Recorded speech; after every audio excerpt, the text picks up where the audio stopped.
जनाब, तो देखिए आपने रिपोर्ट में किस तरह की थी रंगारंग तकरीब, और कुछ जान लेते हैं। Kamal, coming back to you first, ये बताएं कि फैंस ने कैसे रिसीव किया है तकरीब को? थ्रू आउट देखिए, पीएसएल शुरू से जब भी स्टार्ट होता है तो जो इफ्तिताई तकरीब होती है उसके बारे में लोग कहते हैं कि हमने यहां से स्टार्ट करना है, पैशन देखना है।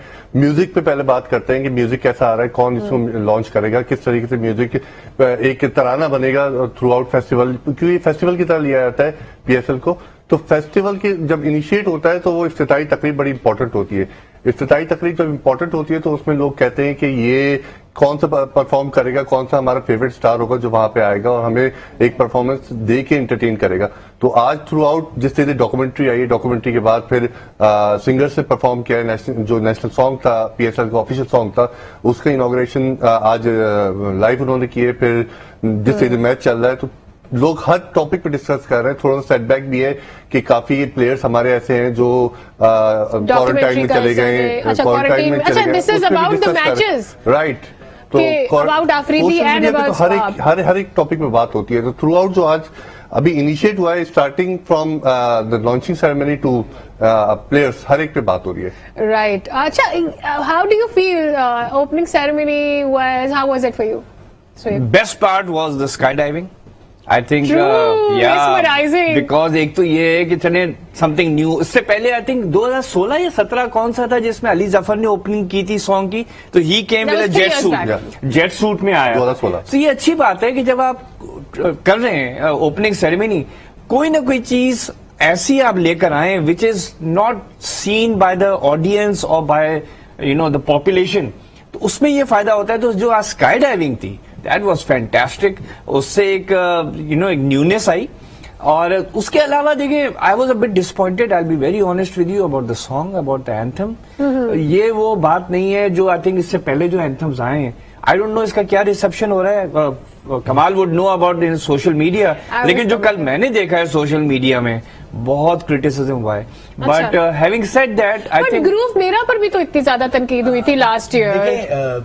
जब भी कोई सॉन्ग आता है, एक हमारी एक ओवरऑल सोच भी है, उसमें पहले नेगेटिव कमेंट्स आने शुरू हो जाते हैं। आजकल तो वही चाहिए। अच्छा, मेरा थोड़ा सा कहना ये है कि जो हम हर सीजन एक सॉन्ग लेके आते हैं, वेरी गुड पॉइंट। मुझे लगता है कि एक सॉन्ग होना चाहिए जो सुनते ही आपको पता चले कि पीएसएल, जैसे चैंपियंस लीग फुटबॉल है, पीएसएल उसका जो म्यूजिक है, एक अब साथ के बाद अब डिसाइड कर लें कि इवन आप पब्लिक के पास चले जाएं कि जी कौन सा बेस्ट एंथम है, और उसको फिर अब आप तय कर लें कि जी वही होगा, ताकि जब सॉन्ग हो जी पीएसएल आने वाला है। हम ये हर साल क्यों करना चाहते हैं, ये मेरी समझ में नहीं आता। तो ये एक ऐसी चीज है कि जिसमें हम अग्री कर दें सारे कि जी अब ये है और यही होगा, क्योंकि पीएसएल अब इंशाल्लाह चलते रहना है ना।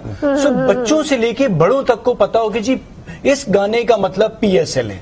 अच्छा, सीटी बजेगी अली जफर का जो गाना है, मुझे ऐसा लगता है वो ऐसा है कि वो पीएसएल का ही सॉन्ग बन के रह गया। That was the best so far of PSL. Icon बन गया है थ्रू आउट। जब भी आप ये म्यूजिक ही चलाते हैं तो वो कहते हैं पीएसएल के बारे में, पीएसएल के, क्योंकि सीटी बजेगी इज लाइक इसी तरीके से होना चाहिए। एक सॉन्ग आइडेंटिफाई हो, चाहे डिफरेंट टीम्स अपने अपने सॉन्ग से निकाल लें, जो हर एक टीम निकालती भी है, वो इंडिविजुअल एक हमारे पास वैरायटी हो कि इस सॉन्ग से हम इस टीम को डिफाइन कर सके, तो वो हो सकता है। लेकिन एक यूनिफॉर्म तो होना चाहिए। और देखिए, ये गाना ऐसा है कि हम सब ने इत्तेफाक कर लिया, ये बात भी देख लें। हाँ, कि जो चीज होती है एग्जैक्टली, जो चीज अच्छी होती है वो कैची इतना है। ये सॉन्ग के इस वक्त ये गाना नहीं चल रहा है, इस वक्त आर्टिस्ट चल रहा है जिससे गाया है।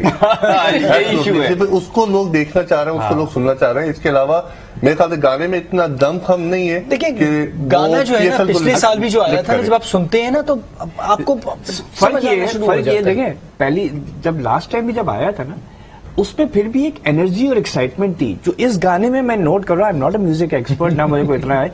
इसमें दो चीजें मैं देख रहा हूं कि वो एनर्जी नहीं, और वो जो होता है ना, गाना होता है देन क्रिसेंडो पे उठता है।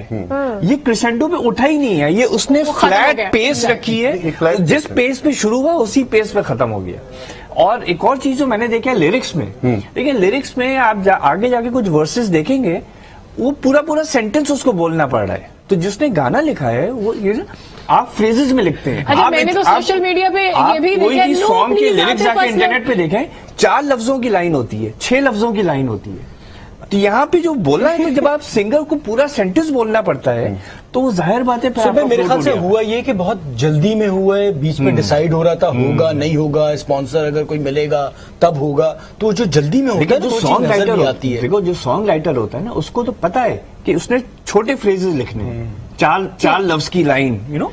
True true. अच्छा, अभी एक तो अपडेट दे दे अपने व्यूअर्स को कि 21 रन चाहिए, 30 गेंदे हैं, तो अभी थोड़ा सा मैच और बाकी है। लेट्स सी कि मुल्तान सुल्तान कितना लेकर जाते हैं। बट डू यू फील कि आज का मैच थोड़ा सा वन साइडेड कर दिया? Karachi Kings should have given a little more runs today ताकि कुछ मैच तो बनता।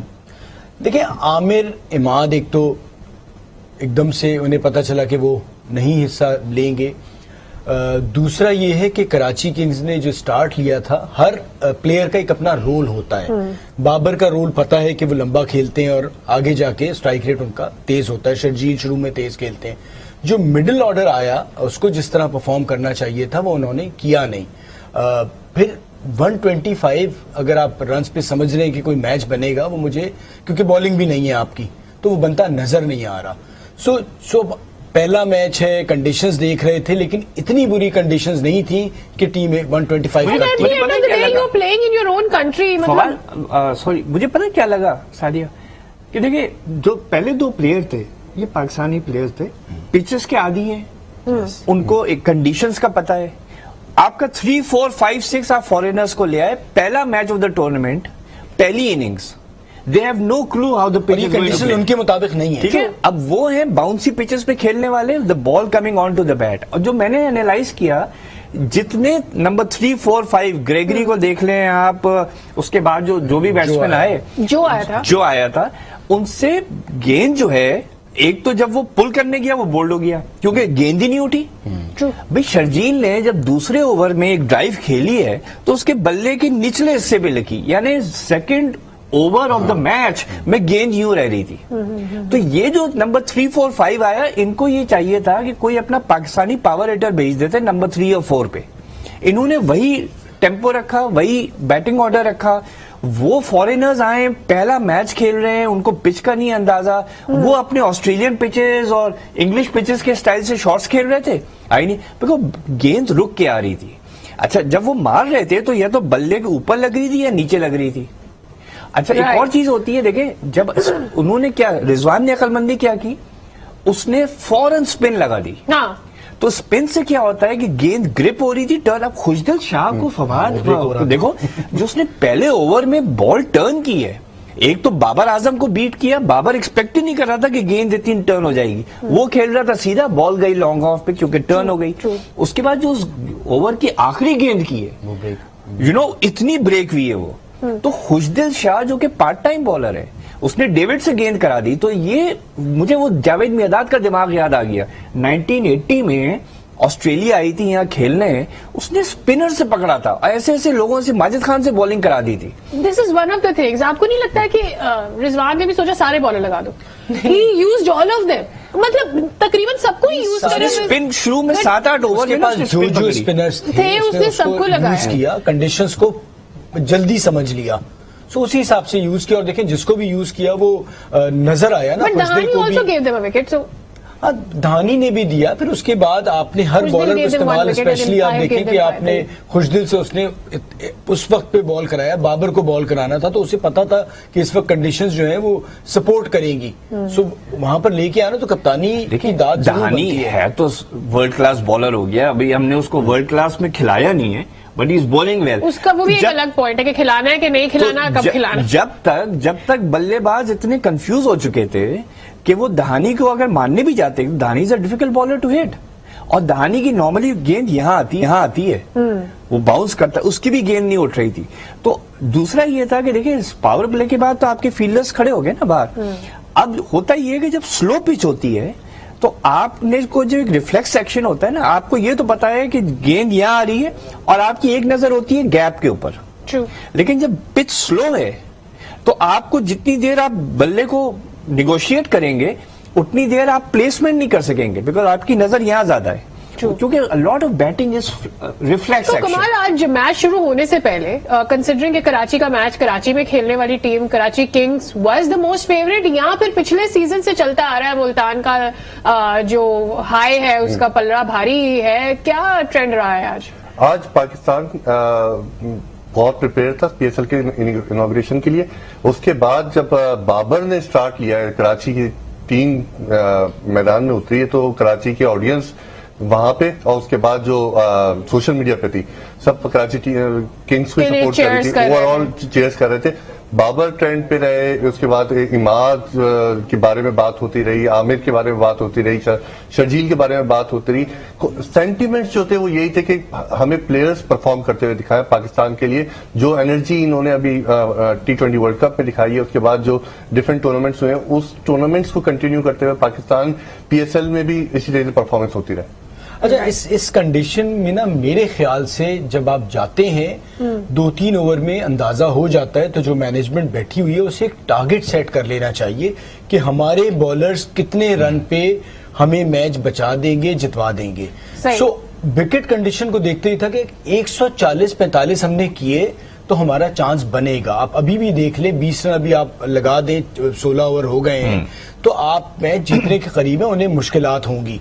सो मुझे लगता है कि हम बीच में जाके हमें जो भी स्ट्रैटेजी उसी हिसाब से बनानी चाहिए कि ये क्या कंडीशंस है, इस पे हम कितना टारगेट। और उस वक्त 140 होता नजर आ रहा था, लेकिन कहीं नजर आया कि जब प्लान नहीं नजर आया। ऐसा लग रहा था जिस तरह से शुरू किया। जो सोहेब भाई बात कर रहे थे, आमिर यामीन एक ऐसा प्लेयर था कि उसे बीच में इस जगह पे स्पिनर्स पे ट्राई किया जा सकता था। वो आके थोड़े तेज रन कर देता, कोई 15 बॉलों पे 30 रन कर जाता, तो वो फर्क पड़ जाता। You are right. वो सारे फॉरेन प्लेयर्स, ऐसा लगा कि पूरी टीम एकदम से घबरा गई एंड दे डिडंट नो किधर को भागना है उन्हें। वेल, यहाँ पर लेते एक छोटा सा ब्रेक से वापस आएंगे। तो कल जो मैच होने वाला है उसमें 2 बड़े प्लेयर्स नहीं होंगे, that is Wahab and Afridi. Why? और उनकी टीमें अब किस तरह से जूझेंगी, इस मुश्किल से कैसे निकलेंगी, इस पर भी बात होगी। Stay with us.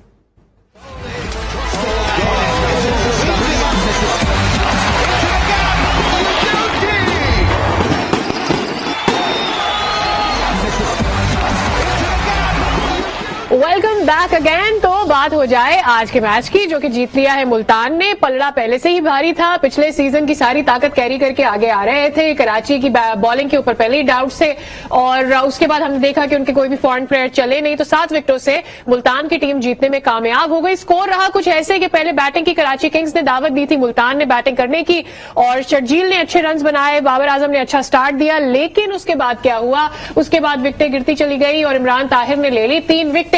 और अगर हम बात कर लेते हैं मुल्तान की बैटिंग की, तो रिजवान ने बड़े जबरदस्त स्कोर किया, एक दफा फिर से नॉट आउट रहे हैं, 50 बनाने में कामयाब हुए हैं। उनका साथ दिया है सुहेब मकसूद ने, जिन्होंने 30 रन बनाए। और यहां से अगर हम बॉलिंग पर आ जाते हैं, तो बॉलिंग में सिर्फ 2 विकेटें लेने में कामयाब हुए हैं उमैद, और 2 विकेट लेने में कामयाब हुए हैं मोहम्मद नबी, और 1 विकेट हासिल की है मोहम्मद इलियास ने। तो ये रही है सिचुएशन आज के मैच की। Okay, coming to the match quickly, Suhaib, जो हम पहले बात कर रहे थे कि बैटिंग में बड़ी गलतियां की, डू यू थिंक कितना मार्जिन था आज कराची किंग के पास, जितना छोटा सा स्कोर दिया था उसके बाद कि वो फाइट कर सकते? पिच दोनों के लिए बराबर थी। जो कराची किंग्स की डिसएडवांटेज थी, जो मुल्तान सुल्तान की नहीं थी, कि आपके 3 टॉप बॉलर्स मिसिंग थे, Chris Jordan, Amir and Imad. ठीक है, जैसे आमिर ने इतना आउटस्टैंडिंग परफॉर्म नहीं किया था लास्ट पीएसएल, लेकिन फिर भी he is important in a low scoring match. दूसरा जो मैं देख रहा था, आई वाजंट एक्सपेक्टिंग इट, इन्होंने पहले 4 बॉलर्स सारे पेसर्स कराए, जबकि खेल ही स्पिनर का था।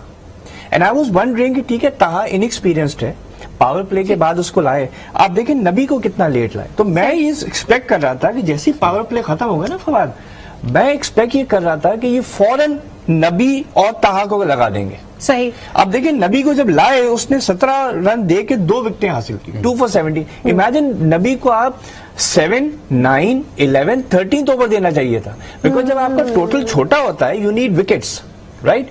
आप जितना लेट अपने बॉलर्स को लेके आएंगे, जो कि केपेबल हैं उस पिच के ऊपर विकेट्स लेने के, तो मैच तो हाथ से निकल गया था। But do you think for example, अब ऑलरेडी हम देख रहे हैं कि रिजवान ने इतना स्पिन को टाइम दिया, और ऑलरेडी डिफाइन हो चुका था कि कौन सा बॉलर चलेगा, तो स्टार्ट से ही ये तो एस्टैब्लिश हो गया था कि स्पिनर चल रहा है और आपने चांस वही बॉलर्स लेकर आने हैं। जो कि ज्यादा विकेटें हासिल कर सकेंगे, बिकॉज उन्हीं को एडवांटेज मिल रहा है। नहीं देखिए, बाबर एक एक्सपीरियंस्ड कैप्टन है, पाकिस्तान टीम को लीड कर रहे हैं। इस स्कोर पे आप कतई तौर पे रिस्ट्रिक्ट नहीं कर सकते ऑपोजिशन को। आप आउट करेंगे तब जाके आपका चांस बनेगा। हाँ। कि अगर पहले 10 ओवर में आपने 4 आउट कर दिए, 3 आउट कर दिए, तब जाके आप रोक सकते हैं। सो ठीक है, आप 2-2 ओवर तो फास्ट बॉलर से करा सकते हैं। मैं तो सर्कल के अंदर चाहता हूं कि आप नबी को आप चांस लेने जाते हैं ना आउट करने के लिए। मैच तो आप ये सोच लेना चाहिए था कि 125 पे आप रोक नहीं सकते। सो वो चीज नजर नहीं आई। जो बाद में भी हुआ कि ठीक है, थोड़े से रन थे कि 15-20 रन थे जो 4 ओवर में रह गए। 20 रन शायद ज्यादा होते तो मैच अलग हो जाता। सो वो एक था कि कप्तानी में कि थोड़ा सा और करीब लाया जा सकता था मैच को। नजर तो यही आ रहा था कि 125 पे आप जीतेंगे नहीं, बट तो वो कोशिश थोड़ी सी कम नजर आई। अच्छा, मुझे ये बताएं कमाल के, एक तरफ रिजवान है, एक तरफ बाबर है। एक सोशल मीडिया में जंग सी है, लोग अक्सर बात करते हैं रिजवान को कप्तान बनाए, रिजवान रेडी है, जरा ज्यादा बड़े दिल का है, इस तरह की बातें होती है, सही है। और फिर एक फैन फॉलोइंग है जो कि बाबर आजम को आइडल मानते हैं, and I have seen people praising Babar Azam on social media.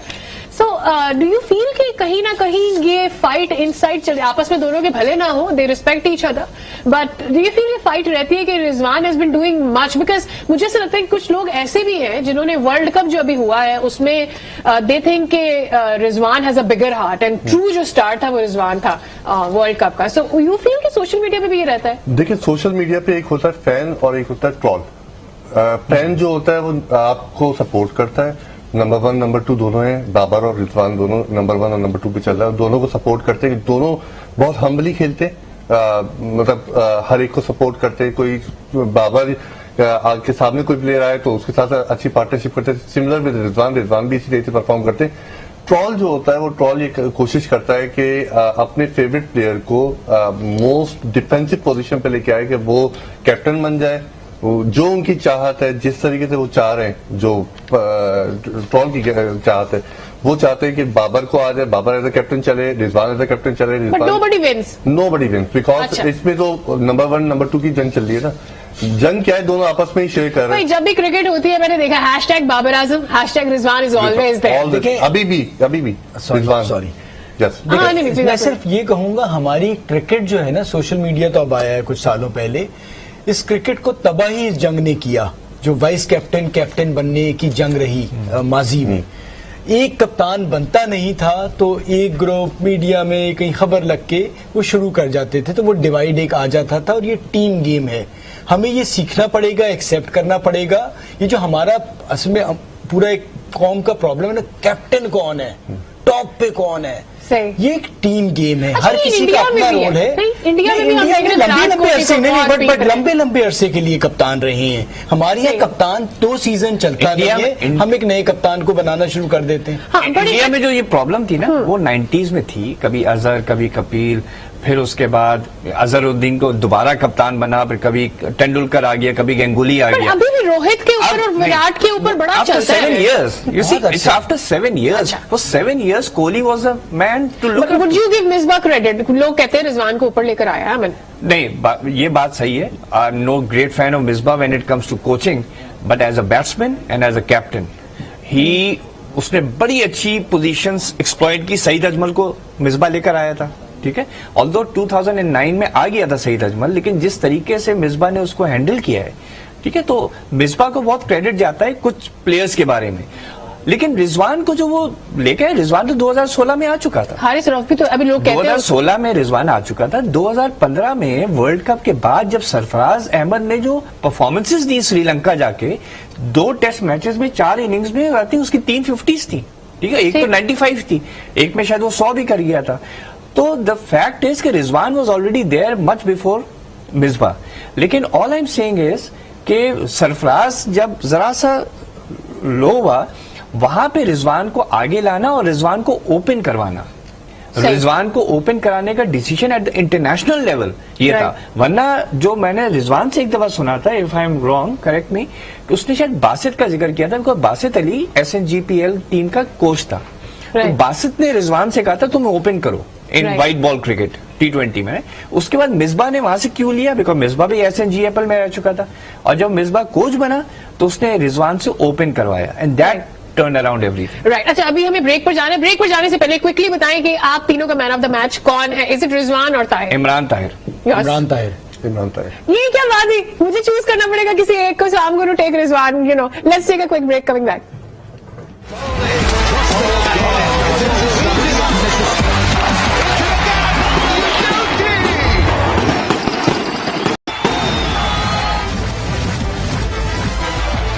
Welcome back. बात हो रही है मैच की। आज पहला मैच था PSL 7 का, जो कि मुल्तान ने जीत लिया है और 7 विकेटों से ये मैच अपने नाम कर लिया है। कल के मैच के बारे में भी थोड़ी सी बात करेंगे, लेकिन चूंकि चर्चे में है आज की ceremony, so I am going to come back one more time. Sharmeen Obaid Chinoy, already she has likeness and not a lot of people like her, दोनों तरह की चीजें हैं। एक ट्रेंड चला सोशल मीडिया के ऊपर जब डॉक्यूमेंट्री चली भी नहीं थी, which was against most of the people were genuinely trolling her. कितना जस्टिफाइड था? What do you feel about it? देखिए, सोशल मीडिया पे शर्मीन उबैद चिनॉय को जो जाना जाता है वो नेगेटिव इमेज पाकिस्तान का प्रमोट करने वाले की हैसियत से जाना जाता है, कि जिसने एक वो इमेज जो एक नंबर, पॉपुलेशन का नंबर भी नहीं, फिगर भी नहीं रखता था, उसको हाईलाइट करके पाकिस्तान के इमेज अच्छा।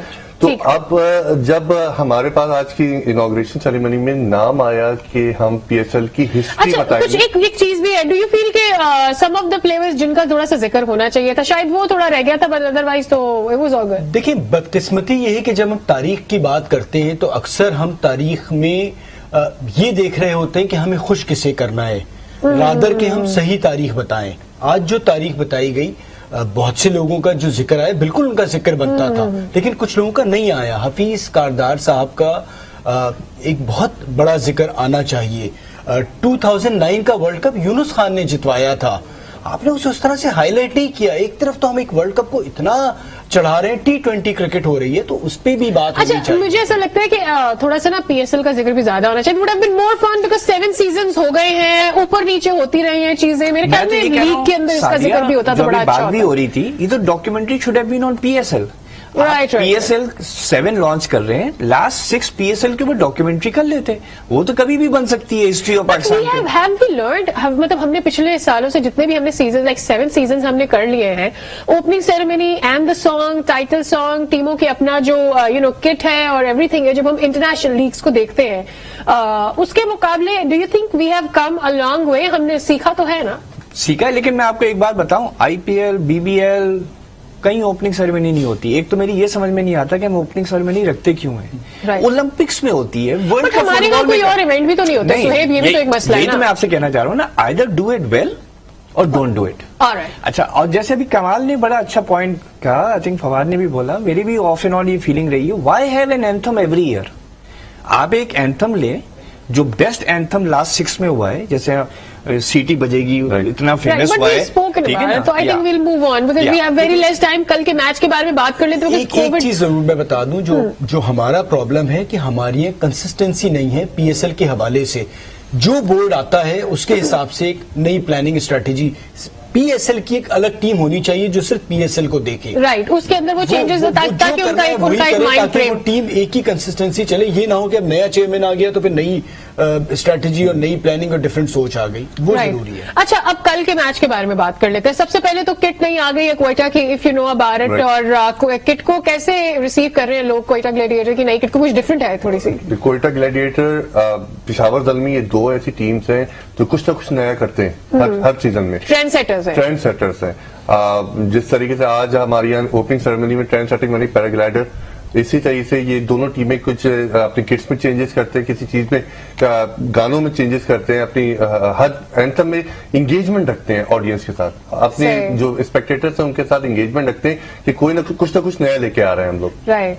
अच्छा, कल अब दोनों टीमों में हम देख रहे हैं कोई एक प्लेयर नहीं है, 3 प्लेयर तो वैसे ही पेशावर के निकल आए हैं, और कामरान अकमल, वहाब, दोनों एग्जैक्टली। हम कोविड की बात कर रहे हैं, आगे और नहीं निकल आए, वो छोले खाने नहीं चले गए। अच्छा, लेट्स कम बैक, हम सिर्फ कोविड की बात करें अभी तक। कामरान अकमल एक तो, और उसके बाद वहाब भी। Captain is not going to be there, one of the top players not going to be there. Shahid Afridi तो चलो he is towards the Quetta. अगर हम सिर्फ पेशावर की बात कर लेते हैं, how big of a blow it is going to be? अच्छा, मुझे लगता है कहीं ना कहीं अब ये जरूर आगे चल के होगा पीएसएल में कि कोविड की वजह से कुछ कोई ना टीमों को कोई- झटका लगेगा और जिनका रिप्लेसमेंट बहुत तगड़ा होगा उनको फायदा हो जाएगा। सो प्रॉब्लम ये है कि अब ये इतने बड़े प्लेयर्स हैं कि इनका रिप्लेसमेंट इतना आसानी से मिलता नहीं है। शोएब मलिक एक ऐसा प्लेयर है कि जो सिंगल हैंडेडली बड़ा फर्क डाल देता है किसी भी टीम में, और हमने डोमेस्टिक T20 क्रिकेट में देखा है शुरू से, जब वो सियालकोट से भी खेलते थे, अफजाल मीक्सी के साथ खेल रहे हैं। सो वो अब कप्तानी भी करने चाहेंगे तो वो इन चीजों को समझते हैं। He's a senior ji, player तो- and a cool-minded player as well. Let's तो not forget. कोयटा थोड़ा सा एज कल के मैच में मुझे लगता है इन प्लेयर्स के ना होने की वजह से थोड़ा सा एक हासिल है। दो प्लेयर्स हैं जिनका मथा गर्म है, सरफराज आजकल और शाहिद आफरीदी। कल Shahid Afridi is not going to be there but not for a very long while. So what do you think? Sarfaraz को थोड़ा सा अपने इमोशंस को कंट्रोल करना पड़ेगा, वरना शाहिद जैसे प्लेयर्स वो ऑलरेडी कह चुका है कि सरफराज को गुस्सा बहुत आता है। What do you think? उसने ये भी कहा था कि मैं रस को काम डाउन करूंगा, तो 7 दिन तो गए। पहले 3 दिन में तो सरफराज को खुली छुट्टी है, जो करना है कर ले। लेकिन you know, coming back Sadia, we talked about Sarfaraz a lot. कल मैं इंतजार कर रहा हूं उमर अकमल का। Okay. I really want to see because you see he's superb talent जिसने अपने आप को डिस्ट्रॉय किया। ठीक है, अभी भी जो टॉप 15 रन स्कोरर्स हैं पीएसएल में, उसमें उमर अकमल का नाम है, जबकि उसने लास्ट 2 पीएसएल नहीं खेले हैं। सही। तो पहले 4 पीएसएल में उसने इतने रन बना लिए, और 2019 में मेरे ख्याल में जब वो जीता था, 2019 में जीता था Quetta gladiators, Umar Akmal played a very important role. So I am more interested कि कल उमर अकमल को जो 2 साल से वो सीन से गायब है, बीच में बैन भी हो गया, how does he come back? Because जब वो अमेरिका भी गया भी खेलने, he couldn't settle in, right? So I am मोर कीन कि एक तो सरफराज, बिकॉज दिमाग बहुत जबरदस्त है सरफराज का, ठीक है, is one of the great. After my dad अगर किसी के पास स्ट्रीट स्मार्ट दिमाग है तो वो मुश्ताक मोहम्मद होता था, जावेद मियादाद एंड देन सरफराज, और दूसरा Moin Khan, he is also very intelligent. ये दोनों उमर अकमल को कैसे हैंडल करते हैं? अच्छा, you know, that's going to be my interest. Sorry बोलो बोलो। उमर अकमल जैसे शोएब भाई बात कर रहे थे, अमेरिका गया, या फर्स्ट क्लास मैच भी खेला था, उसमें भी वो परफॉर्म नहीं कर पाया, और आसान नहीं होता। आप कितने ही अच्छे प्लेयर रहे हो, वापस आप इस लेवल पे आके डिलीवर करें तो देखना बस अब वही है जो खास तौर That's what I'm waiting for. Let's see how it does. किस तरह से पीएसएल में परफॉर्म करते हैं, But और ये don't you- आखिरी भी हो सकता है, ये भी बता दूं Don't you हम। feel कि सरफराज को भी काम करना पड़ेगा अपने ऊपर, because we've been missing the real Sarfaraz in the league when he was a captain for the team, तब भी और अभी जब कोयटा के लिए भी कैप्टन रहा है, तो पिछले सीजन में भी we have missed the real Sarfaraz.